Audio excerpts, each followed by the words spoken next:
The topic is deviation from Mendelian,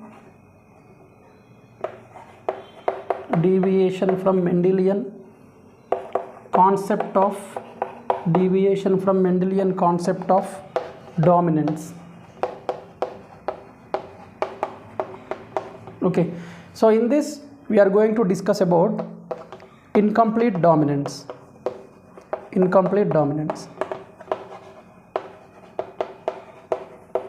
Another one is the codominance. Incomplete dominance and codominance. Right. So first we will discuss about incomplete dominance.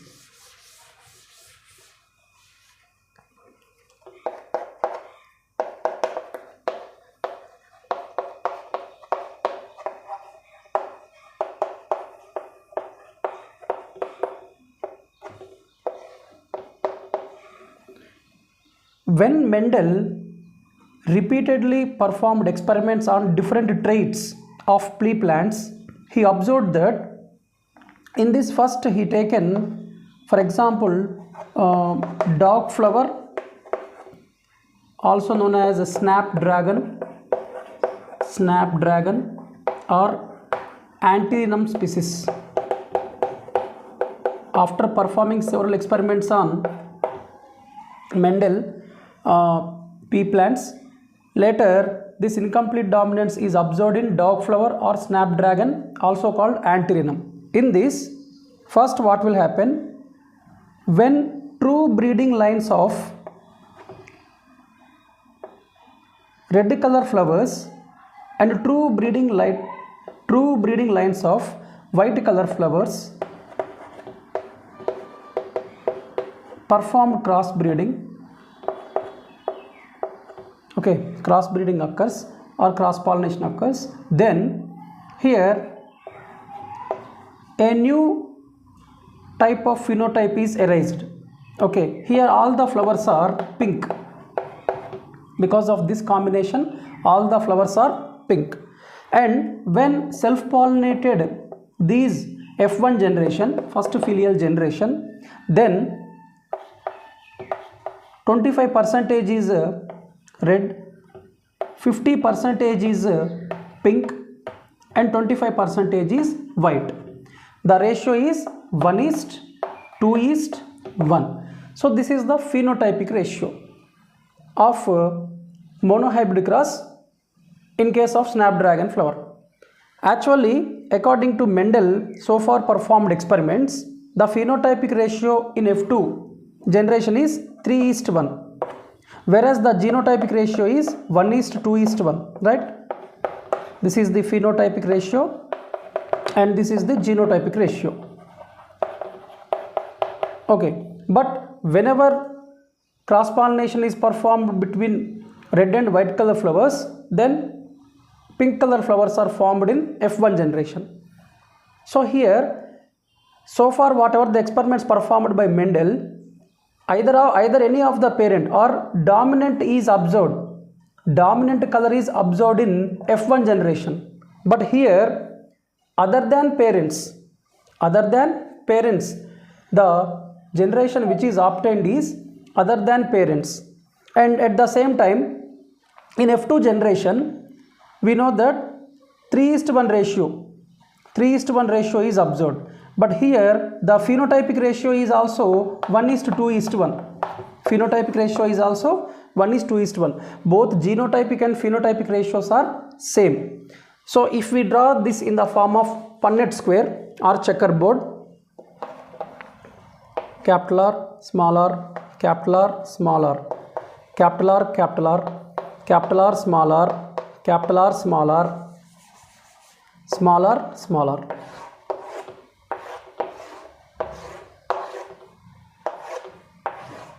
Right. See, so this is red, this is pink, and this is white. Like this, other than parent, either of the both parents, irrespective of those two colors, a new color is formed here.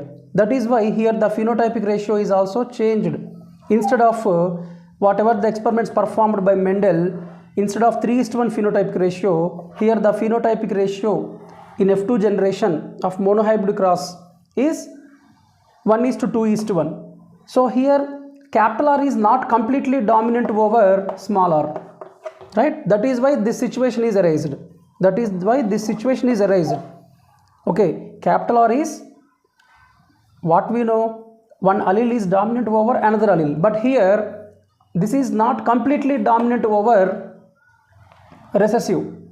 Okay, that is why this type of situation arises. That is why the phenotypic and genotypic ratios both are same. Here phenotypic ratio is 1:2:1 and genotypic ratio is also 1:2:1. Okay, next, codominance.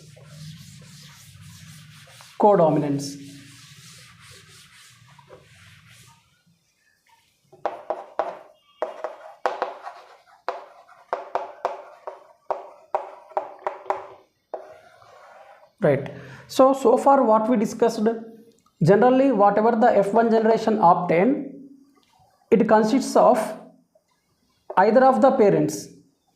If the F1 hybrid contains either of the parents, mostly we know that the dominant will be appear here, or in between, as we observed in previous one, means incomplete dominance. The F1 hybrid contain either of the two parents or dominant parent or between new one. What about codominance? Codominance means here the F1 hybrid contains both the parents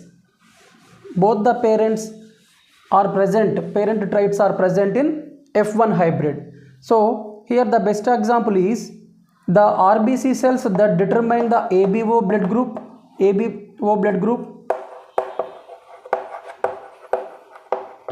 and also lentil plants.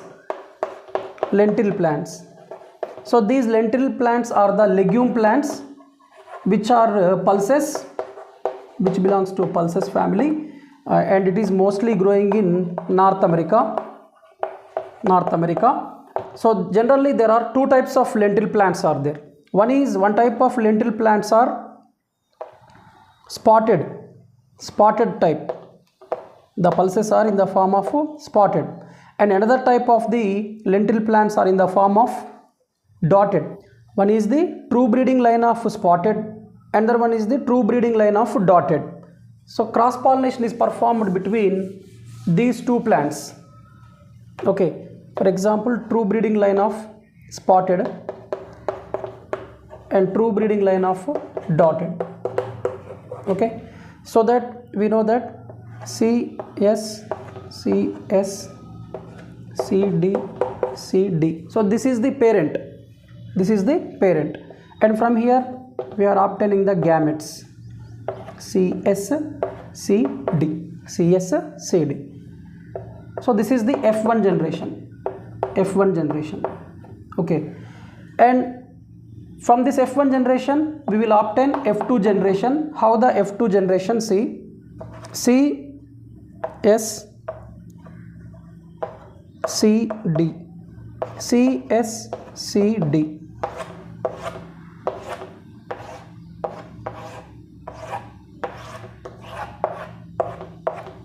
Right, CS,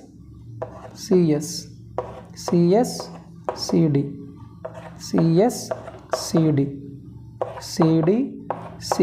So this is the F2 generation. So in this what will happen? In this F2 hybrid, both the parent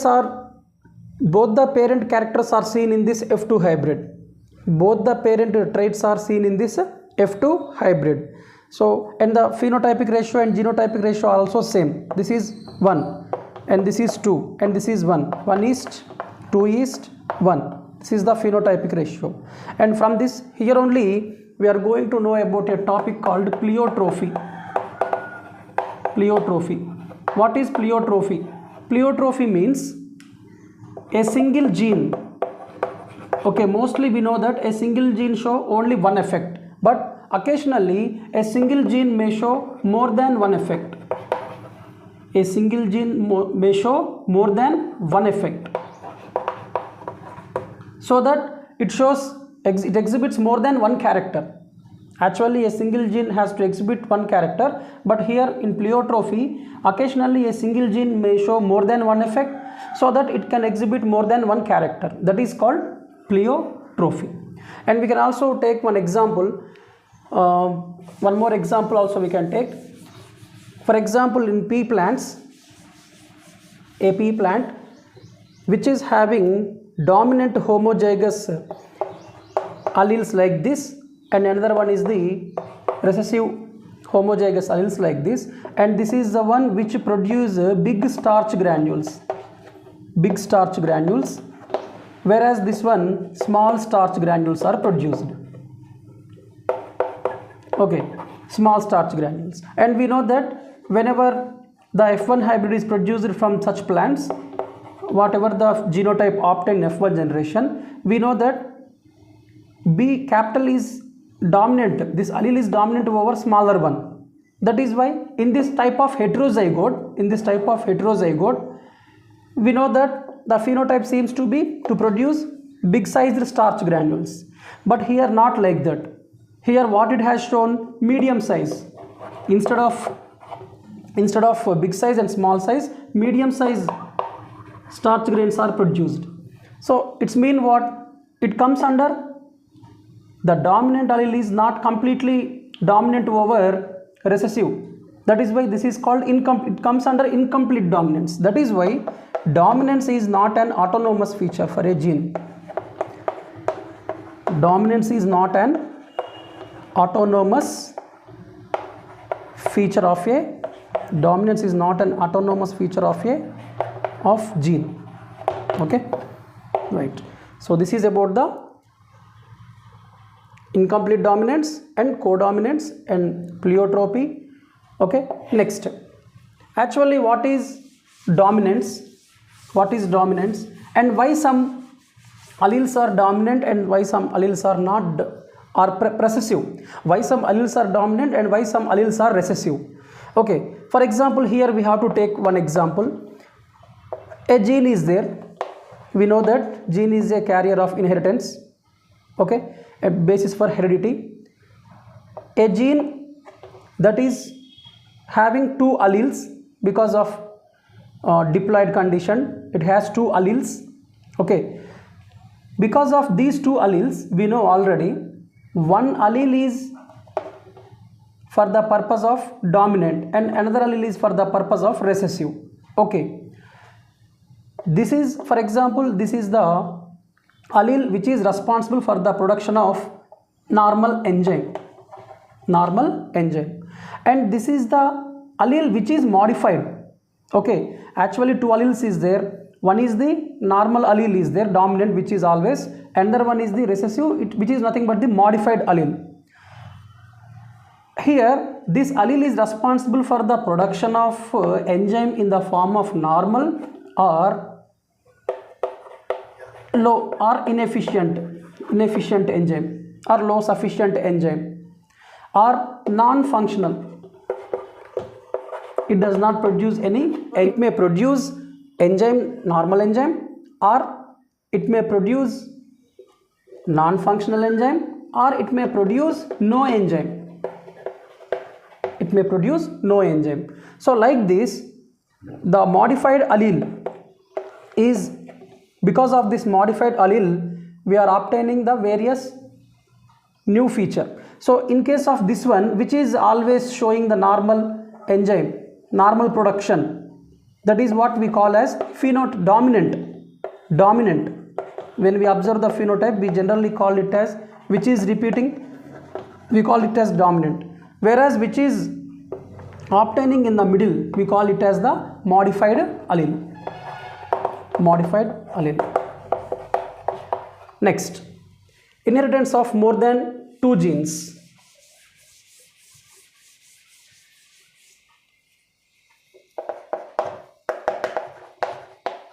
Inheritance of more than two genes, also known as dihybrid cross. cross, inheritance of more than 2 genes, also known as dihybrid cross. So far Mendel crossed between 2 characters only. Here he is taking more than, in the previous he taken between contrasting pairs of 1 character. Here he is taking 2 characters. Okay, so one is the round yellow, another one is the wrinkled green, round yellow and wrinkled green. So round yellow, so this seed is the round yellow because of this is the true breeding line of round, capital R and capital Y, small r, small y, small y. So this parental generation produces gametes capital R, capital Y, small y. This is the F1 generation, which is, when we see, it is like this, round yellow. Okay, because dominant is exhibited, which we know already. Now how the F2 generation is produced from this F1 generation? So how can we perform this dihybrid cross means? So we know already, capital R, capital Y, small r, small y, small y. When cross pollination occurs, capital R, capital Y, small y. So this is the F1 generation. So to this F1 generation we are producing F2 generation here.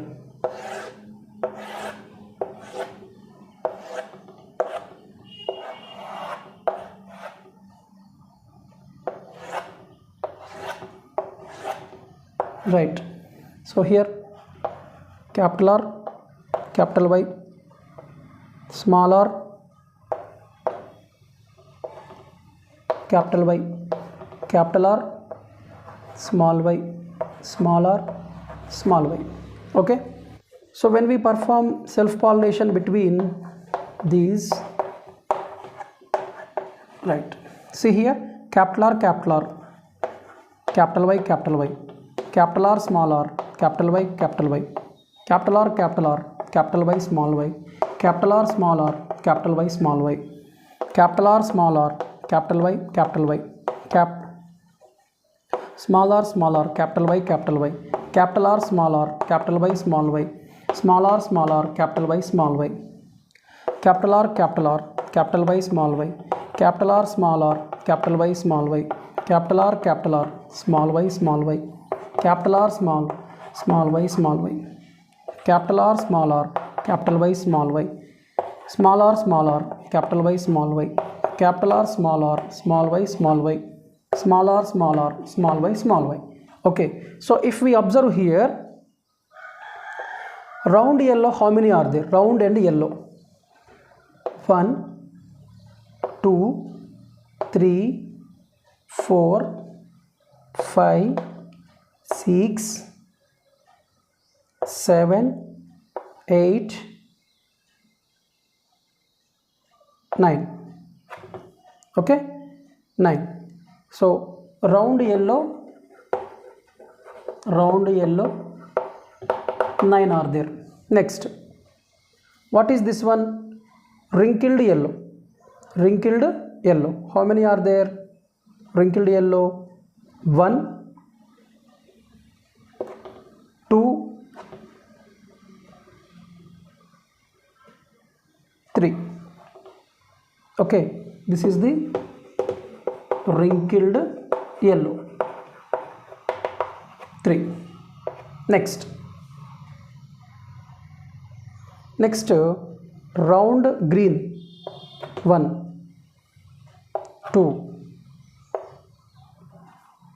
3. Round green, 3. And wrinkled yellow, wrinkled green is 1, wrinkled green, 1. So this is the phenotypic ratio of dihybrid cross, 9:3:3:1. Phenotypic ratio of dihybrid cross is 9:3:3:1. So this indicates, from these observations, Mendel proposed the third law of independent assortment, assortment.